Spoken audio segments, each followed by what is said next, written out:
Hello everyone, my name is Alisha Parveen. आज हम देखेंगे अशुद्धियों के संशोधन के कुछ न्यूमेरिकल क्वेश्चन, रेक्टिफिकेशंस ऑफ एरर्स के कुछ हम प्रॉब्लम सॉल्यूशन देखेंगे।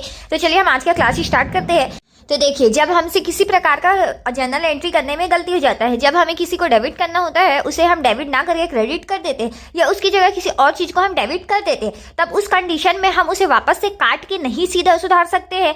अगर हम काट या छाट कुछ कर रहे हैं तो उससे हमें बाद में दिक्कतें आएगी। इसमें वैधानिक कार्यवाही में हमें अगर करवानी है तो उसमें दिक्कत आएगी। तो इसमें हम काट तो नहीं सकते, लेकिन जब हम खाते को बंद नहीं किए पूरी तरीके से तब उसमें हम कुछ सुधार कर सकते हैं। तो उसके लिए हम न्यूमेरिकल क्वेश्चन देखेंगे। तो चलिए इसका थ्योरी थोड़ा पढ़ते हैं। लेखा पुस्तकों में व्यवहारों का लेखा करने के बाद यदि कोई लेखा संबंधी त्रुटि ज्ञात होती है, मतलब कुछ गलती पता चलता है, तो इसे काटकर या रबड़ से मिटाकर सुधारना उचित नहीं है, क्योंकि इस प्रकार से की गई काट छाट हिसाब संबंधी अनेक शंकाओं को जन्म देती है। आयकर तथा विक्रय कर अधिकारियों द्वारा या किसी व्यवसायिक प्रकरण में न्यायालय द्वारा हिसाब किताब में काट छाट को संदेह की दृष्टि से देखा जाता है। अतः लेखों में त्रुटियां हो जाने पर इनका सुधार नियम के अनुसार किया जाना चाहिए।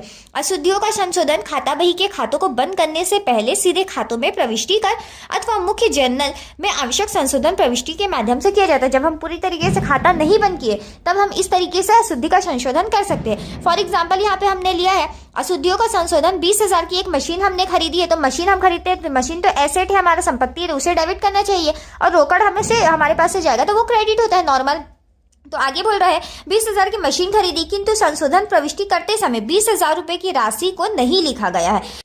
तो यहाँ पे हम देख सकते हैं हमने क्या किया है, मशीन की जगह हमने क्रय खाता को डेबिट कर दिया है और हमारे पास से रोकड़ गया उसे हमने क्रेडिट कर दिया है। जबकि हमारा मशीन खरीद रहे तो मशीन अकाउंट डेबिट होना चाहिए था। अब उसका सही प्रविष्टि क्या होता है, मशीन डेबिट टू रोकड़ अकाउंट। तो यहाँ पे आप दोनों ही सूरतों में देखेंगे तो रोकड़ खाता जो क्रेडिट होना चाहिए था वो तो हुआ ही है, लेकिन यहाँ पे डेबिट क्या हो गया है, गलत क्रय खाता। तो ये जो डेबिट हुआ उसे हम खत्म करने के लिए उल्टा कर देंगे क्रेडिट, और जो हमारा डेबिट होना चाहिए था, मशीन अकाउंट डेबिट होना था, हम उसे कर देंगे डेबिट। तो चलिए इसके कुछ न्यूमेरिकल क्वेश्चन देखते हैं। पहला हमारा क्वेश्चन तो सेम ही है। 20,000 की मशीन खरीदी जिसका लेखा क्रय खाते में किया गया, मतलब क्रय हमने डेबिट कर दिया होगा और जो कि रोकड़ जाना था उसे हमने क्रेडिट किया है। तो जैसे हमने एग्जांपल में देखा है कि मशीन डेबिट हो रहा था उसे कर दिया, और जो क्रय खाता डेबिट हुआ है तो उसको खत्म करने के लिए उसका उल्टा हम कर देंगे, तो क्रय खाता हमने कर दिया क्रेडिट। इसका हमने नरेशन क्या लिख दिया है, मशीन क्रय का लेखा क्रय खाते में किया गया है जिसका सुधार करने पर 20,000 रुपए हमने कर दिया। तो क्वेश्चन है 200 का माल सुरेश को बेचा गया किंतु नरेश के खाते में डेबिट कर दिया गया। तो देखिए, जब हम 200 रुपए का सुरेश को माल बेच रहे हैं तो सुरेश का हम लोग का अकाउंट क्या होगा, डेबिट हो जाता है विक्रय खाता से।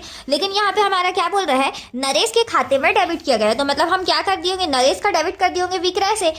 तो यहाँ पे आप देख सकते हैं जो विक्रय खाता क्रेडिट होना चाहिए था वो तो सुरेश के टाइम में भी होता ही, जो कि नरेश के टाइम में हो गया है। तो यहाँ पे हमारा डेबिट में ही केवल गलती हुआ है। तो